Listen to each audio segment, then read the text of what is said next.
Hello అండి, welcome to సినిస్కో. ఈరోజు మన review of the film Andhra king Taluka. ఈ సినిమా ర్యాపోకి చాలా ఇంపార్టెంట్. ఆయన ప్రీవియస్ మూవీస్ అంతగా ఇంప్రెస్ చేయలేదు. Miss Shetty mister Polishetty తీసిన మహేష్ ఈ సినిమా డైరెక్టర్. సో బాగానే హ్యాండిల్ చేస్తారనే నమ్మకం ఉంది. ఇంకా సినిమా ఎలా ఉందంటే ఇట్స్ వెరీ గుడ్ అలా వెళ్ళిపోయింది. డీటెయిల్ రివ్యూలోకి వెళ్ళే ముందు ఇది మన ఛానల్లో ఫస్ట్ రివ్యూ. ఇలాంటి హానెస్ట్ రివ్యూస్ మరిన్ని రావాలంటే మీ సపోర్ట్ అవసరం. So please do like, share and subscribe. ఇంకా కథ విషయానికి వస్తే, సాగర్ ఆంధ్ర కింగ్ సూర్యకి డైహార్డ్ ఫ్యాన్. అలాంటిది తన హీరోకి ఒక ప్రాబ్లం వస్తే సాగర్ ఎలా సాల్వ్ చేశాడు అనేది స్టోరీ లైన్.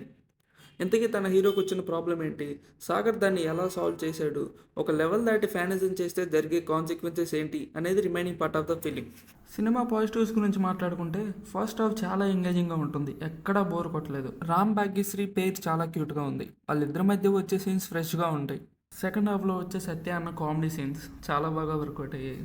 సినిమాకి ఇంకొక బిగ్గెస్ట్ పాజిటివ్ ఏంటంటే music by Vivek and Mervin. వాళ్ళు ఇచ్చిన సాంగ్స్ చాలా బాగున్నాయి, ఎస్పెషల్లీ చిన్ని గుండెల సాంగ్. ఆ song visuals, picturization, choreography screen మీద చాలా ఫ్రెష్గా ఉంది. ఇంకా నెగిటివ్స్ గురించి మాట్లాడుకుంటే సెకండ్ హాఫ్లో ప్రొసీడింగ్స్ అంత ఇంపాక్ట్ఫుల్గా అనిపించలేదు. పర్ఫార్మెన్సెస్ గురించి మాట్లాడుకుంటే అందరూ నీట్గా చేశారు. మెయిన్గా భాగ్యశ్రీ ఆవిడిచ్చిన క్యూట్ ఎక్స్ప్రెషన్స్ వాళ్ళ లవ్ స్టోరీ బాగా వర్కౌట్ అయ్యేలా చేసింది. ఉపేంద్ర గారిని స్క్రీన్ మీద చూస్తున్నప్పుడల్లా మన ఐడియల్ హీరోనే ఇమాజిన్ చేసుకుంటాం. ఓవరాల్గా ఇట్స్ ఎ డీసెంట్ ఫిల్మ్. ఇంతకీ మీరెవరి ఫ్యానో కమెంట్ చేయండి.